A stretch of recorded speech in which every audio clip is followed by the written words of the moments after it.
প্রিয় দর্শক, আসসালামু আলাইকুম। মুফতি আমির হামজা, যাকে নিয়ে সোশ্যাল মিডিয়াতে সমালোচনার ঝড়, কিন্তু কেন? চলুন আগে আমরা একটা ফুটেজ দেখে আসি, তারপর বাকি কিছু কথা বলতে চাই। ঐশ্বরিয়াকে দেখেছেন?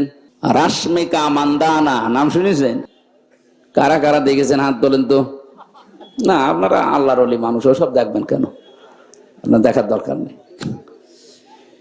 এটা শুধু আজকের দিনে না, যেদিন বানিয়েছে আল্লাহ ওই দিন থেকেই হাক্কানি তাফসিরে পেয়েছি আমি। হযরতে আদম আলাইহিস সালাম ঘুম থেকে উঠে যখন দেখলেন বাম পাশে একটা সুন্দরী মেয়ে, হযরত হাওয়াকে আল্লাহ এত সুন্দর করে বানিয়েছিলেন, পৃথিবীর 4 জন সুন্দরী মহিলার ভেতর উনি একজন। এ কাটিং বলে বোঝানো যাবে না।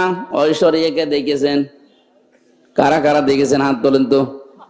না, আপনারা আল্লাহর ওলি মানুষ, ওসব দেখবেন কেন? আপনার দেখার দরকার নেই।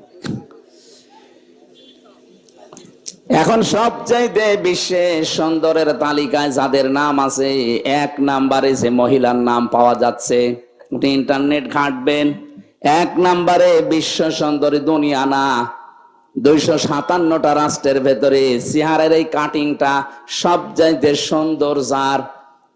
ওই সমস্ত কাজ কারবার যারা করে, মানুষের চেহারা মাপ জব করে যারা এগুলো উপস্থাপন করে, তাদের বর্ণনা কি নাম বলেন তো দেখি? কেমন পড়াশোনা করেন বলেন?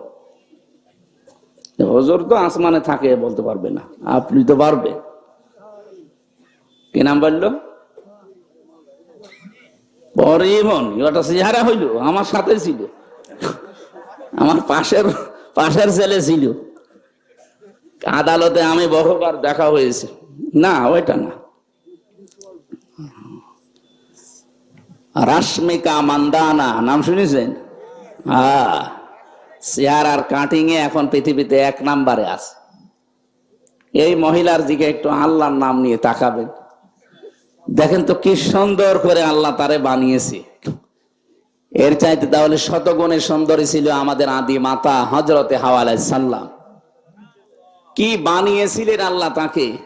2 নম্বরের নাম পেয়েছে হযরতে জুলাইখা, ইউসুফ নবীর স্ত্রী।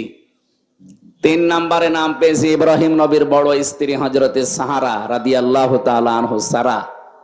4 নম্বরে আমাদের নবী মুহাম্মদ রাসূলুল্লাহর ছোট মেয়ে হযরতে ফাতিমাতুজ জাহরা রাদিয়াল্লাহু তাআলা আনহা। এত সুন্দর করে মানুষকে আল্লাহ বানিয়েছিলেন, মেয়েদের ভেতরে 4 জনকে। সৌন্দর্য যদি প্রদর্শনের বিষয় হতো, এনারা বিশ্ব সুন্দরী হয়ে সারা দুনিয়ায় চেহারা দেখিয়ে বেড়াতেন। অথচ এই বিশ্ব সুন্দরীর তালিকায় যাদের নাম পেলাম, হযরতে ফাতেমা জীবিত অবস্থায় তো আছে, মরণের আগেও স্বামীকে বলেছিলেন আমি মারা গেলে তাড়াতাড়ি করে আমারে কবরে দিয়ে দিও। বেশি মানুষ খবরও দেওয়ার দরকার নেই, মানুষ হয়তো কাপড়ের উপর দিয়ে আন্দাজ করতে পারে নবীর মেয়ে এরকম মোটা ছিল, এরকম পাতলা ছিল। নিজের চেহারাকে, নিজের পর্দাকে কত গুরুত্ব দিয়েছে তারা। আজ একটু চেহারা ভালো হলেই মানুষকে দেখান আপনি মানুষ। হযরতে আদম নবী হাওয়ার দিকে শুধু তাকালেন না, ধরতে গেলেন। আল্লাহ পাক বলেন তাকানো যাবে না, ধরাও যাবে না। হযরতে আদম আলাইহিস সালাম ওই দিনই বলেছিলেন আল্লাহ ধরাও যাবে, তাকানো যাবে, কোন কায়দা আছে বলেন? আল্লাহ পাক বলেন বিবাহ করা লাগবে। কি করা লাগবে বলেন বলেন? তো যাই হোক, আপনারা আসলে বক্তব্যটা শুনলেন।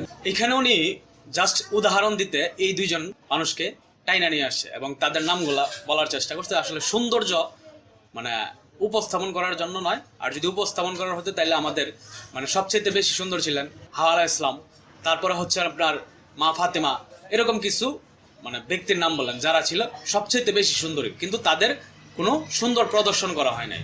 তো এরকম একটা আলোচনা করতে গিয়া ঐশ্বরিয়া এবং রাশমিকা মান্দানা তার নামটা টাইনা আসছে। এই নামটা আনার পরে দেখলাম সোশ্যাল মিডিয়াতে কিছু আল্লাহর ওলি অটোমেটিক তৈরি হয়ে গেছে। মানে তারা বিশাল লেভেলের আল্লাহর ওলি। যেমন একজন উনি ভিডিওটা শেয়ার করে লিখছেন ওনারও কিছু মানুষের আইডল আছে। তো ওনাকে আমি ব্যক্তিগতভাবে একটু চিনি, ওনাকে আসলে বলতে চাই না কিছু কথা, কারণ উনি মানে যাদের পিছনে ঘুরে এরকম রেকর্ড আছে যে অন্যের বউ নিয়েও বাইকে যেতে মনে করেন এরকম রেকর্ড আছে। তো ওইগুলা নিয়ে মন্তব্য করতে চাই না। এই বিষয়টা নিয়ে আবার দেখলাম কালের কণ্ঠ তারাও একটু সুযোগ নেওয়ার চেষ্টা করছে। এখানে কি লেখছে? রাশমিকা মান্দানার সৌন্দর্যের বর্ণনা দিলেন আমির হামজা। এখানে কিসের বর্ণনা, কোন জায়গায় বর্ণনা দিলেন, কি বুঝাইলেন?